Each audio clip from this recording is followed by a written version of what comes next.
पाई network के मुख्य screen पर 15 दिसंबर 2025 को ये अपडेट दिखा। लगभग 3 से 4 साल के बाद इस बार प्रोटोकॉल के अपग्रेड्स पर ये लेटेस्ट अनाउंसमेंट आया है। ये टेक्नोलॉजी वाला अपडेट थोड़ा जटिल जरूर लग रहा है, लेकिन आसान भाषा में एक उदाहरण से समझते हैं। हजारों साल पहले मानव जीवन में चक्र यानी पहिए की खोज हुई थी। उसके बाद मनुष्य ने साइकिल बनाई। फिर मशीन की खोज होने के बाद तकरीबन 200 साल पहले ही मोटरसाइकिल बनाई गई थी। सोचो, हजारों साल दुनिया पर राज करने वाले पुराने बड़े बड़े राजा महाराजाओं ने स्वप्न में भी मशीन नहीं देखा था, और आज लोग मोटरसाइकिल और स्कूटर पर आसानी से घूमते हैं। कुछ इसी प्रकार से समझें तो पाई नेटवर्क में पहले टेस्टनेट बनाया गया था। ब्लॉकचेन का एक टेस्टिंग वर्जन आप कह सकते हैं। अब जिनको ये पता नहीं कि ब्लॉकचेन क्या है, तो भाई इसको भी फटाफट बता देते हैं। इंटरनेट पर हम सब गूगल का उपयोग करते हैं। कुछ लोग फेसबुक इंस्टा में रील्स बनाते हैं और कुछ लोग यूट्यूब पर शॉर्ट्स वीडियो बनाते हैं। फेसबुक कंपनी का मुख्य सर्वर एक कंप्यूटर होता है जिसका मालिक एक होता है। यूट्यूब का कंप्यूटर सर्वर भी एक होता है जिसका मालिक कोई एक व्यक्ति या एक कंपनी होती है।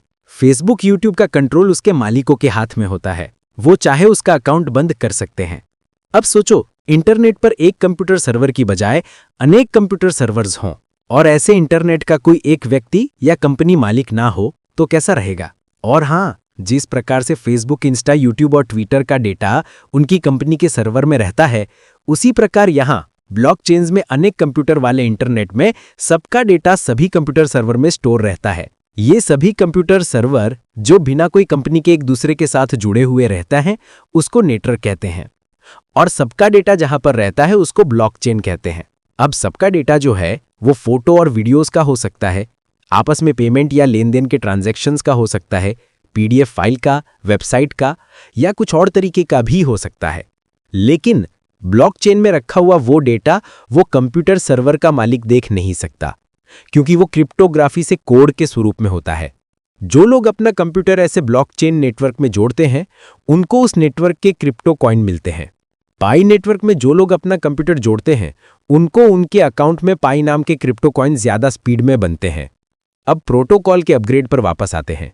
पाई नेटवर्क की ब्लॉकचेन में जोड़ने वाले सभी कंप्यूटर्स को पाई नेटवर्क ने बनाए हुए नीति नियमों से चलना होता है। यूं कहो, उसी प्रकार से काम करना होता है कंप्यूटरों को। हाँ, हमको नहीं। तो कंप्यूटर के लिए बनाए गए नीति नियमों को प्रोटोकॉल कह सकते हैं। पाई नेटवर्क में जो पहली बार ब्लॉकचेन नेटवर्क बना वो टेस्टिंग के लिए था, इसलिए उस नेटवर्क को टेस्टनेट कहा गया। तो टेस्टनेट जो है वो ब्लॉकचेन का एक शुरुआती टेस्टिंग वर्जन है, जहां नई चीजें ट्राई की जाती है। उसमें वो नीति नियम यानी प्रोटोकॉल थे, वो पुराने वर्जन वाले थे। अब ये कहां और कैसे देख सकते हैं, तो उसके लिए पाई नेटवर्क की ऑफिशियल वेबसाइट पर चलते हैं।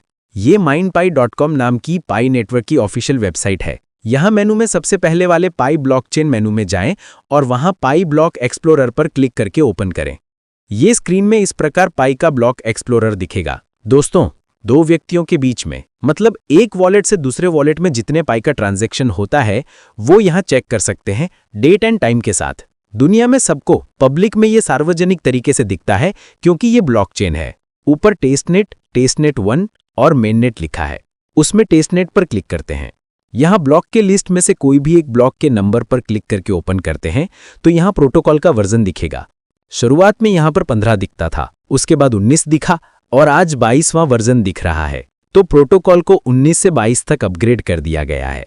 ये पहला बड़ा स्टेप है जो ब्लॉकचेन पर नए फीचर्स और कंट्रोल लेयर्स ऐड करने की तरफ ले जाता है।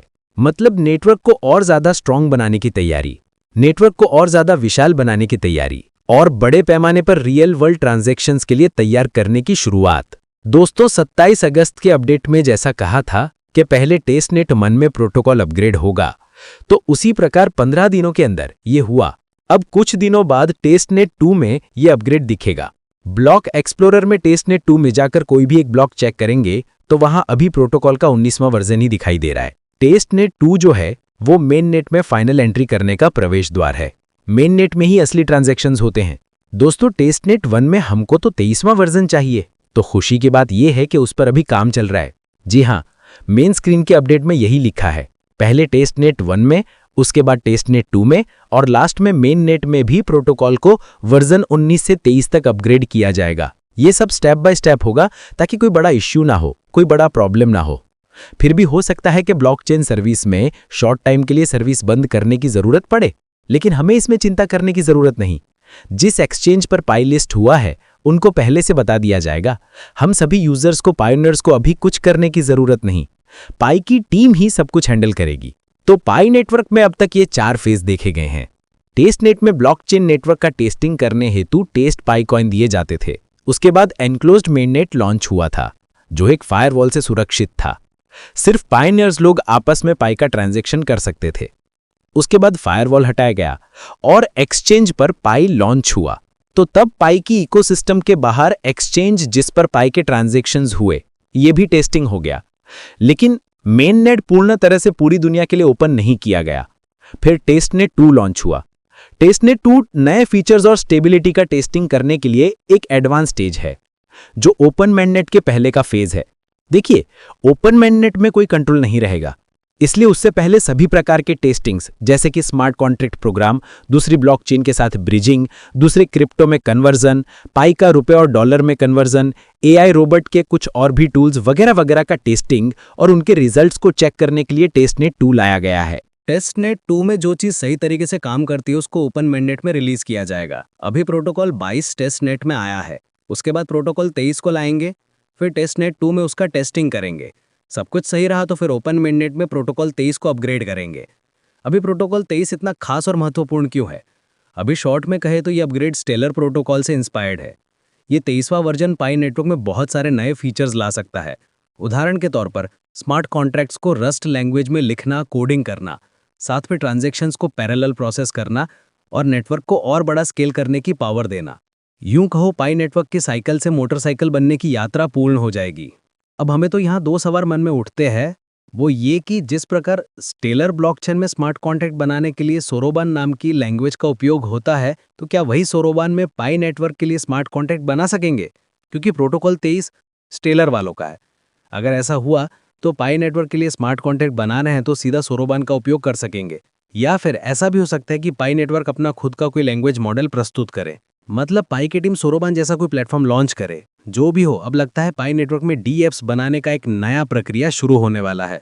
पाई की यात्रा में डी एप्स बनाने का नया अध्याय, क्योंकि विविध प्रकार से रोजमर्रा के जीवन में उपयोग में आने वाले डी एप्स में अगर पाई का उपयोग होता है तो पाई का इकोसिस्टम समृद्ध बनेगा।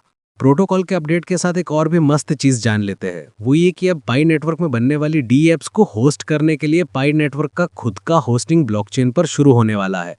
ये भी अपने आप में एक जबरदस्त चीज है। सोशल मीडिया पर ये इमेज देखने को मिली है। पाई ब्राउजर में डेवलप सेक्शन में ऐप सबमिट करने वालों को ही ये स्क्रीन दिखती है, सामान्य एक पायनियर को ये नहीं दिखेगी। अब इसमें खास क्या है? तो भाई, अब तक डेवलपर्स जो ऐप बनाते थे उनको अपनी ऐप का कोड, और अगर कोई वेबसाइट है तो उसका कोड इंटरनेट पर किसी सर्वर पर रखना होता था, इसलिए सिर्फ यहाँ सेल्फ होस्टेड का ऑप्शन था। खुद से होस्टिंग करने का खर्च वो डी एप्स बनाने वाले डेवलपर्स को करना पड़ता था। वेब 2 के अब तक के इंटरनेट में वेबसाइट का नाम और वेबसाइट का कोड किसी सर्वर पर रखने के लिए कुछ चार्जेस होते हैं। अब जैसा कि आप स्क्रीन में देख सकते हैं कि डेवलपर्स को ऐप का कोड रखने के लिए एक और ऑप्शन दिया गया है। ये फीचर आने वाला है, इसलिए कमिंग सून लिखा है, वो है hosted by pi core team. अब इसका मतलब अगर वेब 3 से है तो डी एप्स का कोड पाई की ब्लॉकचेन पर स्टोर होगा।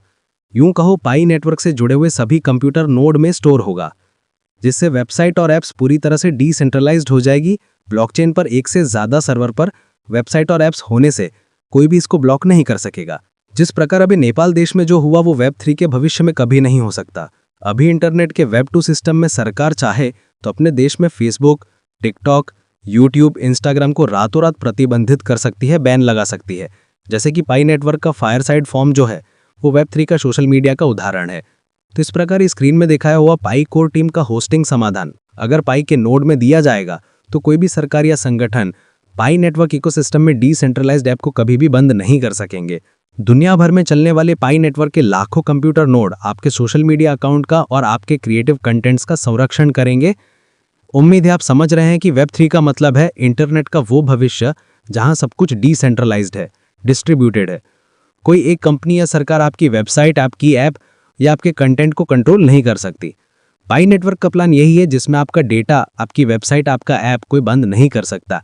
पाई नेटवर्क के पाई नोड सबके वेब 3 डेटा को स्टोर करेंगे। सभी डेटा हजारों लाखों डिवाइस पर बटा हुआ रहेगा।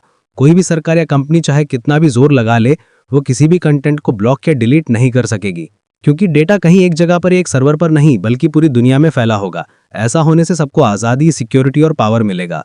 आज़ादी यानी सभी पायनियर्स जो भी क्रिएट करेंगे, चाहे वो म्यूजिक हो, वीडियो हो, ब्लॉग हो या कोई ऐप हो, वो बिना पाबंदी के हमेशा ऑनलाइन रहेगा। सिक्योरिटी का मतलब है लाखों पाइनोड्स डेटा को प्रोटेक्ट करेंगे। और पावर की बात करें तो ऐसा सिस्टम पाई को और पाई की पूरी कम्युनिटी को इतना ताकतवर बनाएगा कि पाई नेटवर्क गूगल, फेसबुक जैसे बड़े बड़े टेक जॉइंट्स को बड़ी टक्कर देगा। तो दोस्तों, प्रोटोकॉल 23 और पाई नेटवर्क का वेब3 होस्टिंग सॉल्यूशन जब आएगा तो वेब3 पर पाई की ताकत पूरी दुनिया देखेगी। इसलिए पाई की कीमत और पाई बनने का रेट भले ही कम हो, उससे निराश होने की जरूरत नहीं है।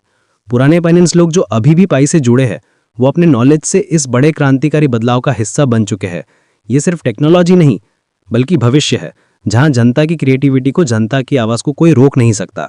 जो ये बात समझ गए हैं कि ये कोई छोटी मोटी चीज नहीं है, ये एक धमाकेदार मौका है जो पूरी कम्युनिटी को हिला देगा। वो जानते हैं कि पाई नेटवर्क कुछ इतना बड़ा करने वाला है कि वेब3 की दुनिया में तहलका मच जाएगा। तो वीडियो अच्छी लगी हो तो चैनल को सब्सक्राइब जरूर करें।